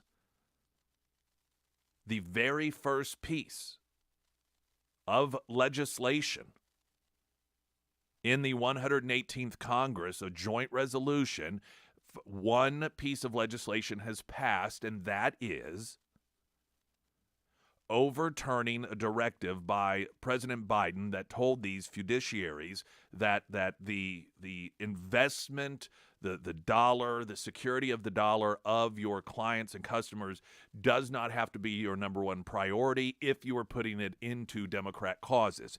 And McCarthy, as Speaker of the House, passed legislation that would undo that and say, no, if somebody's giving you money for the purpose of their retirement, for investing, that has to be the number one priority. Not using it for left-wing causes. Despite the fact that Democrats control the Senate, there were 2 senators, one of them being Manchin, that are Democrats that voted with Republicans. And so that legislation is going to go to Joe Biden's desk. He's probably going to veto it. But the collapse of this bank, and if it becomes apparent that they were more focused on wokeness, more focused on left-wing causes as opposed to, again, the security of those accounts. That might make it politically a little more difficult for Joe Biden to pretend as if this isn't some sort of issue that we need to concern ourselves with and veto that legislation. But in the meantime, he has come out and said, don't worry, folks, everything is just fine. Take that, given the messenger, in whichever way that you feel is most appropriate. Jason Ramos with our latest news update.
First alert forecast, sunny 40 for a high today. Tonight clear 21, sunny 50 tomorrow. Wednesday sunny with a high of 61. There is a chance of afternoon showers on Thursday with a high of 62.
On the American Transmissions Talk and Text line, someone noted that Biden blamed the previous administration for the collapse of the Silicon Valley Bank. I was visually able to see it, but I was doing a few other things, so I wasn't able to hear what it was that he said. But we even joked, did we not? Like, he's probably going to blame Trump. That's always the answer. So it would not surprise me. I mean, everything bad that happens is Trump's fault, to which I, of course, say, why were you then running for president? You did not say, by the way, if I get elected president, all of these horrible things are going to continue to happen because of Trump, but I'll let you know. No, you said you were going to make things better.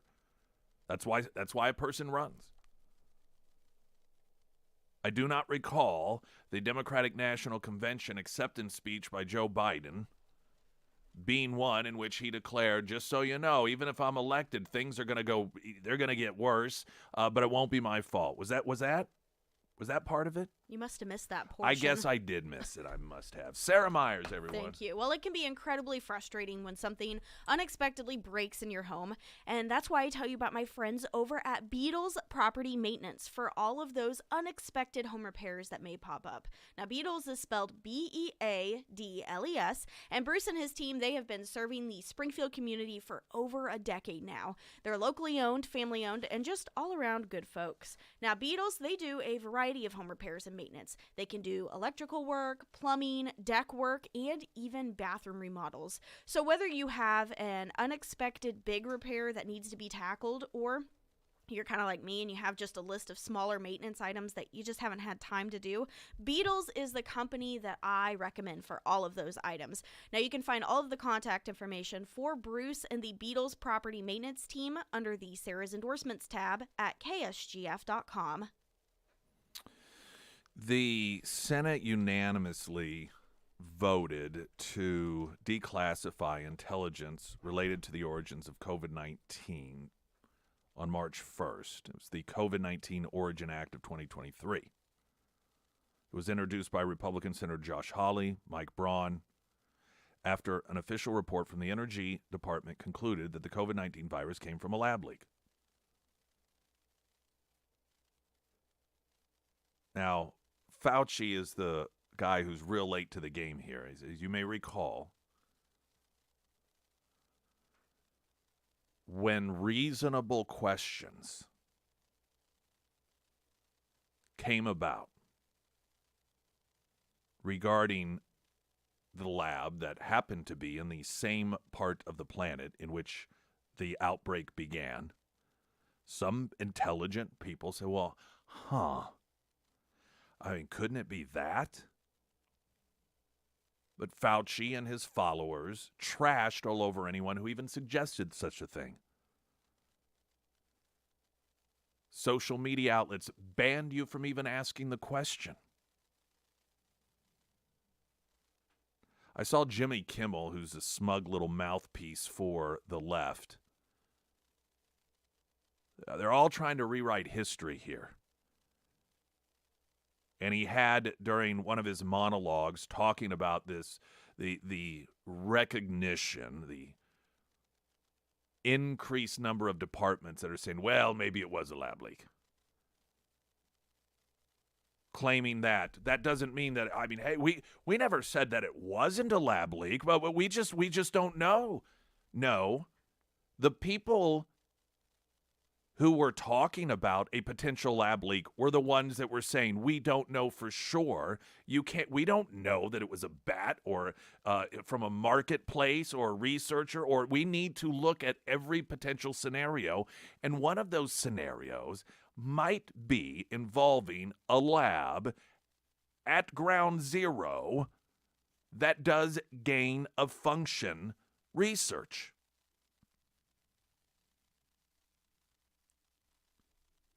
The so-called experts of science are now agreeing with those of us that they called tinfoil hat wearers, that they called racist. They claimed, remember, you asking such questions are why Asian people get beat up in the streets. This is how far and absurd they went, claiming that talking about the potential of it leaking from a lab was leading to anti-Asian violence. Now those same people are portraying themselves as, no, I mean, we're open-minded about this. No, we were just simply saying we don't know for sure it's a lab. There's no proof of that, but we never claimed it was impossible. Yeah, you did. And you did everything you could to shut people down, up to and including sending messages to social media sites like Facebook, telling them to censor that information and accusing you of being responsible for Asian hate crimes. That is the level of absurdity we were dealing with people on the left. Fauci is on CNN, and Fauci has to at this point acknowledge that it's at least possible it came from a lab. But the presentation is one as if this really isn't that big of a deal. It's much ado about nothing. But he was asked, well, how could this? What does this look like? What does a lab leak? What could have caused a lab leak? A lab leak could be that someone was out in the wild, maybe looking for different types of viruses in bats, got infected, went into a lab, and was being studied in the lab, and then it came out of the lab. But if that's the definition of a lab leak, Jim, then that still is a natural occurrence. Now, listen to how he's trying to twist himself into not acknowledging that he was spreading disinformation.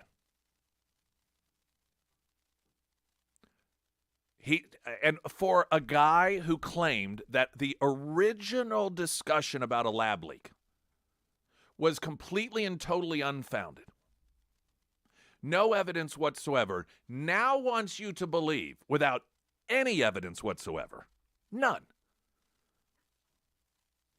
that what could have happened is there was a researcher out there doing this research and got bit by a bat. And somehow that COVID jumped from the bat to the human, though that's never really happened before, ever.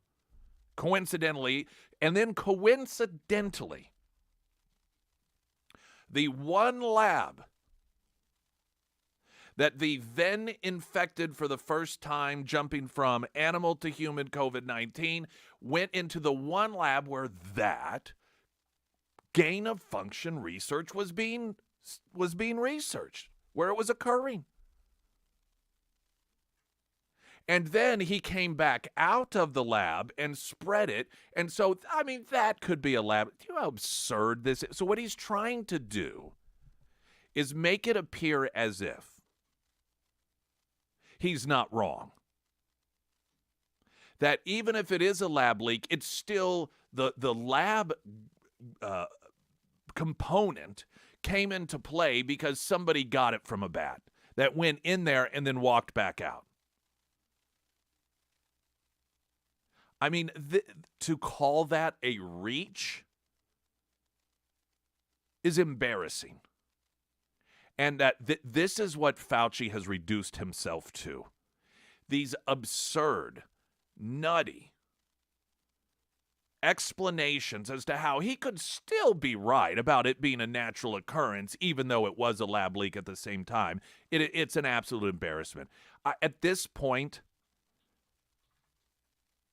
Fauci coming on national television and explaining that his natural occurrence explanation is still consistent with a potential lab leak is like watching O.J. Simpson on national television offering a reward to anyone who finds the real killer of Nicole Brown Simpson. Okay, all right, sure. This is the guy that we were all told, in his own words, is science.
I'm going to play some of the audio. The president spoke just about 27 minutes ago for just a brief amount of time from the White House.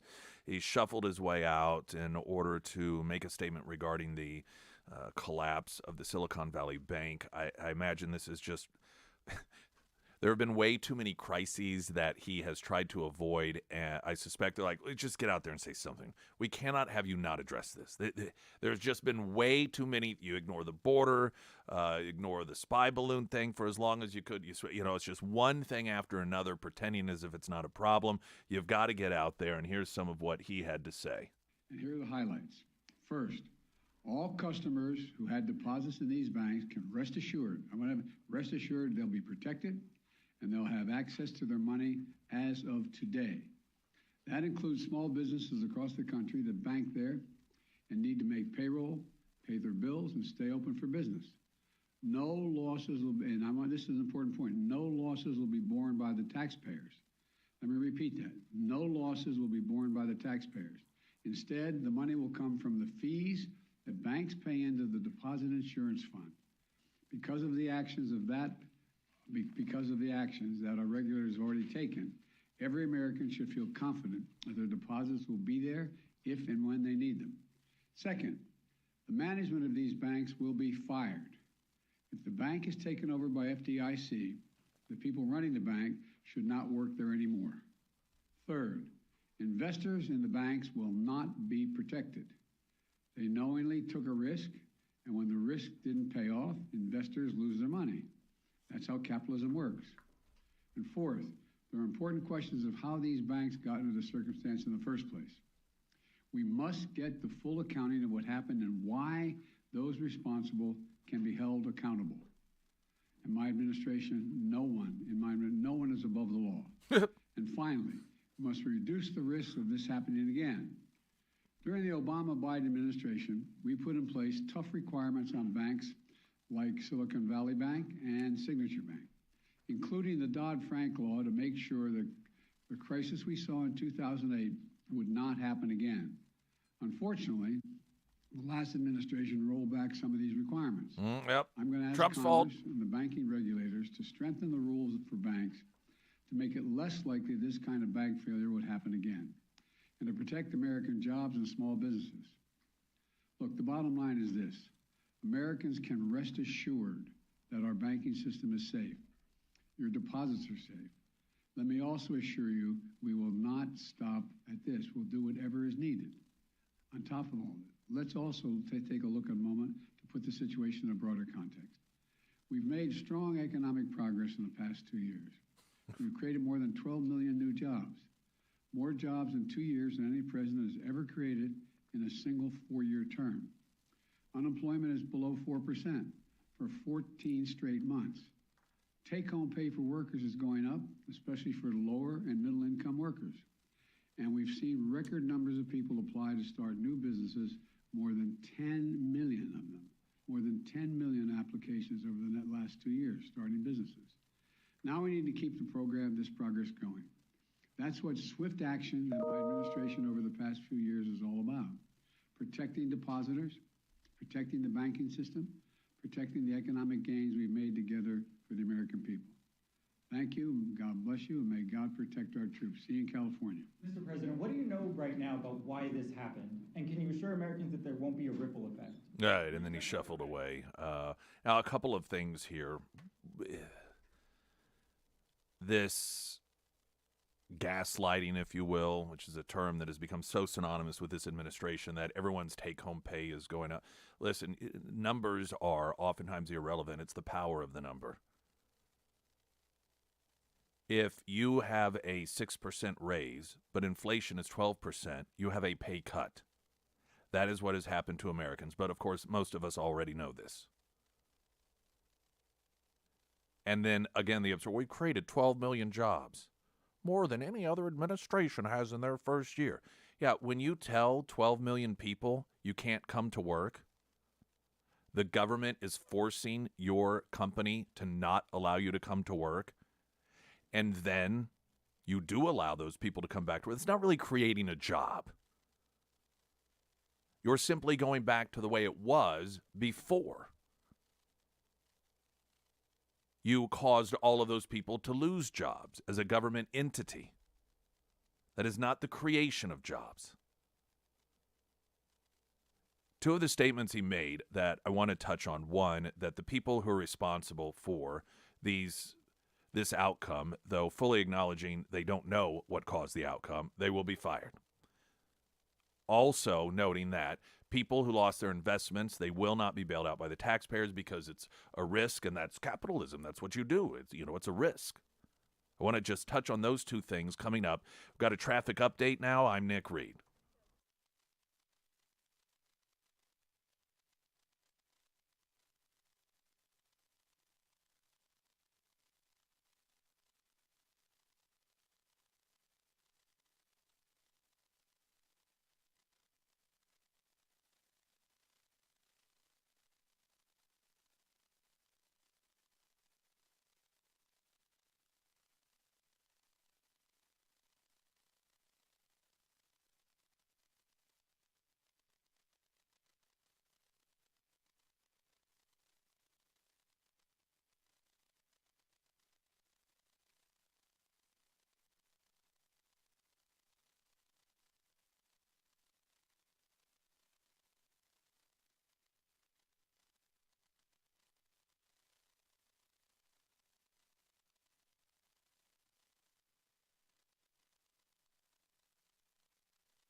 Aller Building Company, OLLER.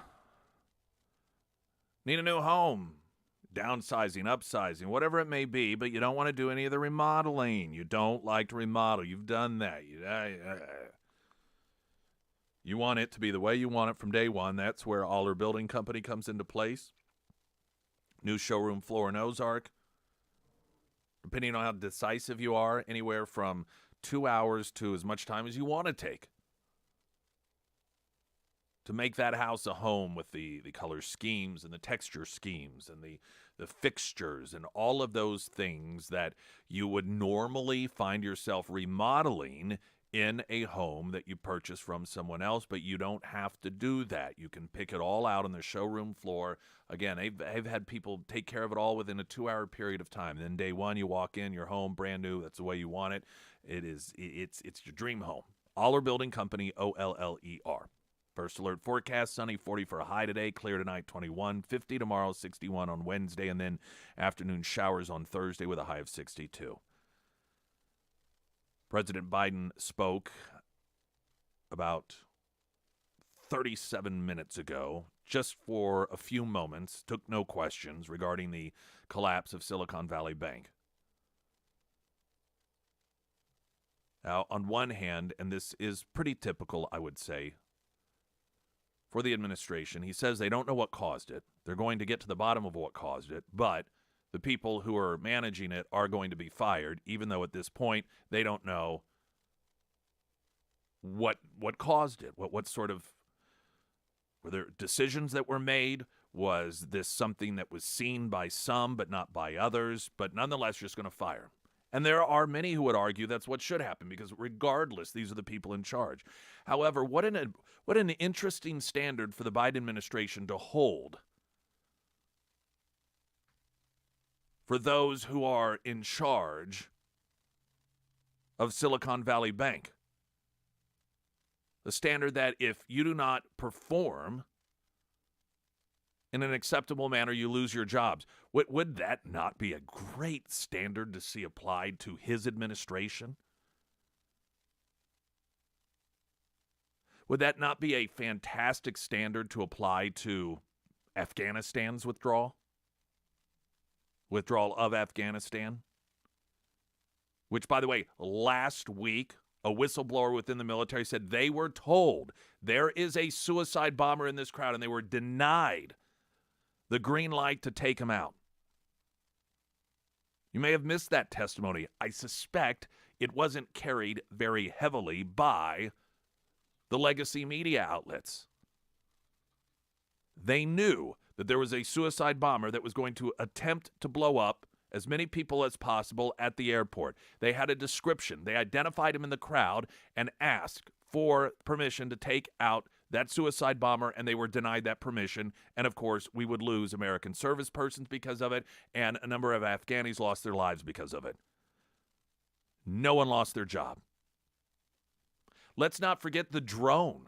Remember the brilliant drone that just within, I think, 24 hours of everything falling down around the world in Afghanistan, and it was becoming very, very clear that this was a disastrous pullout, and there was a drone strike.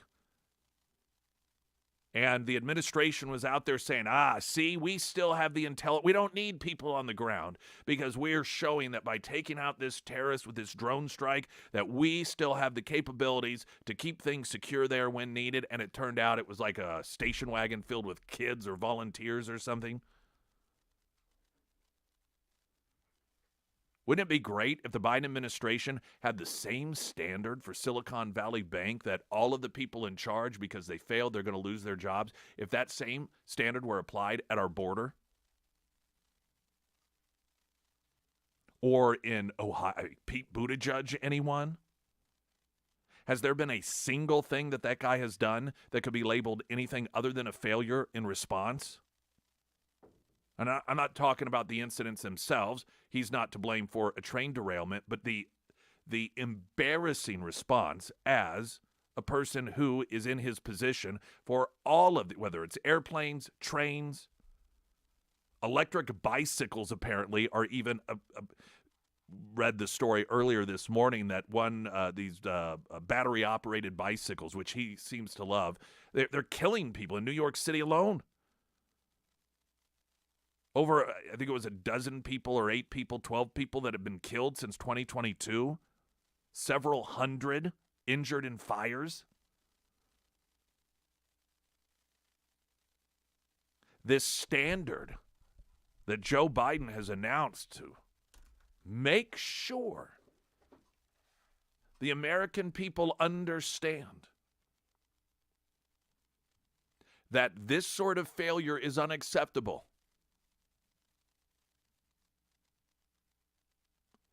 He then also declares that investors will not be getting the money back that they lost because they knew the risks of investing. Well, now, wait a minute here. This seems to be attempting to have it both ways. On one hand, you claim that the people who are in charge, the decision makers at Silicon Valley Bank, were operating in a manner that was so unacceptable they will be fired. But on the other hand, you're claiming investors should have been aware of the risk. But if the risks weren't the traditional investment risks, You're signaling on one hand by the declaration that all these people are going to lose their jobs that they were doing something wrong. Well, that's not a standard accepted risk that a person who makes an investment makes, right? So either this is par for the course in a capitalist system, or it is not.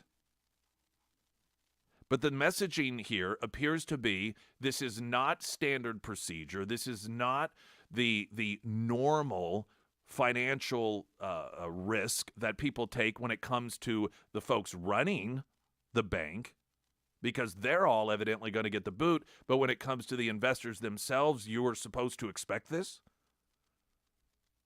Well, which is it? His notation, aside from that contradiction, that people making investments with this bank understood the risk, needs to be explored. Because again, if we are talking about individual investors who were under the impression that their dollar, the safety of their dollar, the growth of their dollar and their investment, that was the number one priority, the financial security, and instead that was not the number one priority, and instead of investing those dollars in places that they felt as an institution were the most likely places for the dollars to be kept safe, sound, and even grow, but instead we're using it for ESG stuff. If instead they were using it to invest in left-wing activism, if the investors did not know that. See, I think that this is where there could be some political implications here. Because, and we don't know, but time will tell, if that is, if you have some of these investors that come forward and say, I was not under the impression that my dollars were being used to invest in businesses that push left-wing causes. I was under the impression that my dollars were going to be invested in a way that was going to get me the best return possible. So this is fraud, essentially. That's going to put a whole new evaluation, or at least it should, on things. But time will tell. Perhaps. Springfield's Talk 104.1. I'm Nick Reed.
Hey everyone, it's Sarah Myers. Hey, that's me. Well, since spring is right around the corner, right now is a great time to start thinking about your roof. If you haven't had a roof inspection in a while, right now is a good time to schedule one. And if you find yourself needing a roof repair or you are in the market for a whole new roof, I highly recommend my friends over at the Pyramid Roofing Company. Now, Josh and his team over at the Pyramid Roofing Company, they are top-notch individuals, and they make the process incredibly simple. I love simplicity. Like, I I enjoy that. And if that is something that you enjoy as well, well, then look no further than the Pyramid Roofing Company. They'll come out, they'll get on your roof, take tons of photos and videos, and show you exactly what is going on. And they won't try to upsell you or use any scare tactics. They'll let you know, hey, you need a roof repair, or hey, it's time to start thinking about getting a whole new roof. Either way, the Pyramid Roofing Company, they will get you on their books, and they'll make sure that your roof is in tip-top shape. Now, you can find all of the contact information for the Pyramid Roofing Company at ksgf.com under the Sarah's Endorsements tab. Democratic Party icon Naomi Wolf has apologized to conservatives after release of some of the January 6th footage. In almost rhetorical fashion, the question often arises, where is the apology? Well, here is one. The Democratic Party icon penned an essay apologizing to conservatives for her reaction for the reaction of her former, quote, tribe to the release of footage from the January 6, 2021 incident at the Capitol. Author Naomi Wolf released a post via her Substack newsletter Thursday titled, "Dear Conservatives, I Apologize." Quote, "I'm sorry the nation was damaged by so much untruth issued by those with whom I identified at the time." She's talking about the January 6th committee. She went on to note certain inconsistencies between aspects of the footage and the mainstream media narrative about the events of January 6th. She analogized Fox News host Tucker Carlson's decision to air the footage to Daniel Ellsberg's 1971 leak of documents pertaining to the Vietnam War, commonly known as the Pentagon Papers. Now, of course, one of the big differences is those were classified, whereas the footage that Tucker Carlson aired is not. She wrote, "I do not see how Mr. Carlson's airing of video material of national significance that the current government would prefer to keep hidden, or Fox News' support for its disclosure to the public, is any different from the famous case of disclosure of inside information of public importance. You don't have to agree with Mr. Carlson's interpretation of the video to conclude that the Democrats in leadership, for their own part, have cherry-picked, hyped, spun, and in some way appears to have lied about aspects of January 6th, turning a tragedy for the nation into a political talking point aimed at discrediting half of our electorate." She added, "I'm sorry my former tribe is angry at a journalist for engaging in journalism." Well, she's going to have a target on her back. The only thing worse for the left than somebody who is conservative exposing the truth is when somebody on their side does it. That's the person that they reserve their most anger, fury. That's the sort of person that they retain that for. That traitor who is supposed to be one of them, but upon recognizing that there were lies coming from, as she referred to it, her tribe, calling them out for and apologizing. Springfield's Talk 1041, I'm Nick Reed.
Garage experts for all of your incredible garage makeover needs. It no longer has to be just this other room in the house. There are people that have legitimately asked,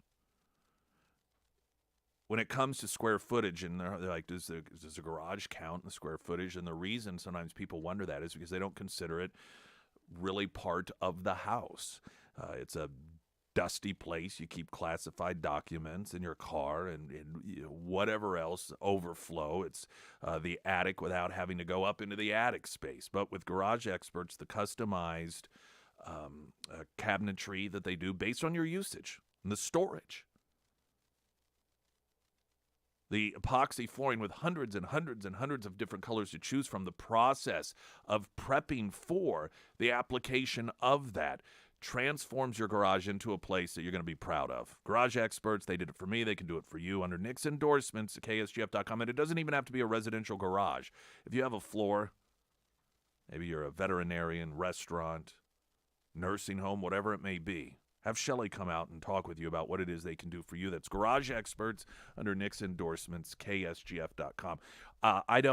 Did you watch the Oscars? I didn't watch them either.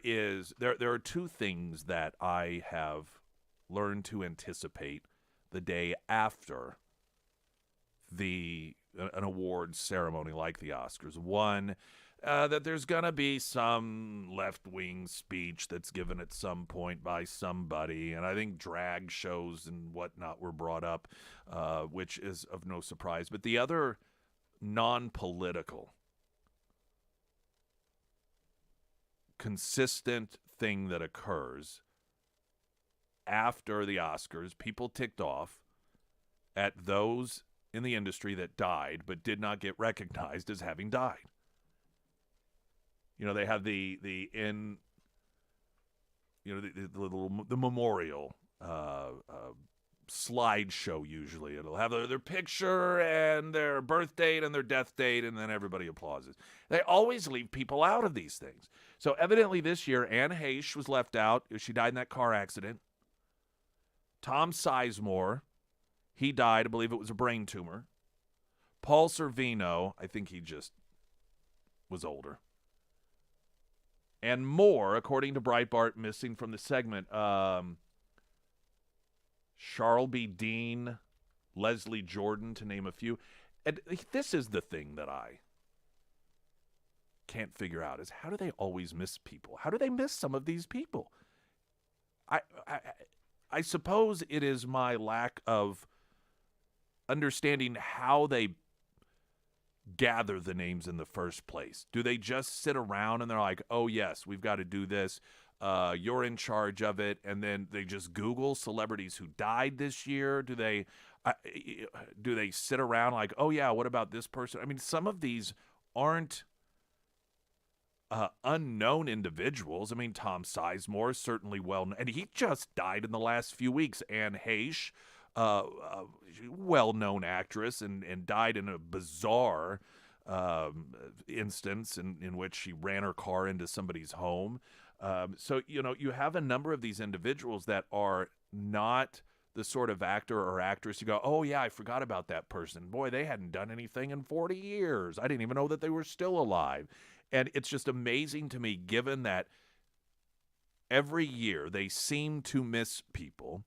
And every year, people get ticked off, and it makes the Academy look like either cold-hearted, like they don't really care, or they don't have their act together because they're constantly leaving these people out. That at some point, they don't say, all right, whoever's in charge of this, we need to fire you and get somebody new or something. It's just a remarkable thing to me that every year they leave people out of it. And this evidently year is no exception. Finally, Mexico's president is calling for all Hispanics to not vote for Republicans. Mexican President Andrés Manuel López Obrador said if they don't change their attitude, talking about Republicans, and think that they are going to use Mexico for their purposes with propaganda, elections, politicking, we're going to call for people to not vote for that party for being interventionist, inhumane, hypocrite, and corrupt. So the president of Mexico encouraging all Mexicans who have made it into the United States to vote Democrat. I'm sure because they feel that that is the best way to put America first. Springfield's Talk 104.1. I'm Nick Reed. Glenn Beck's next. Talk to you tomorrow.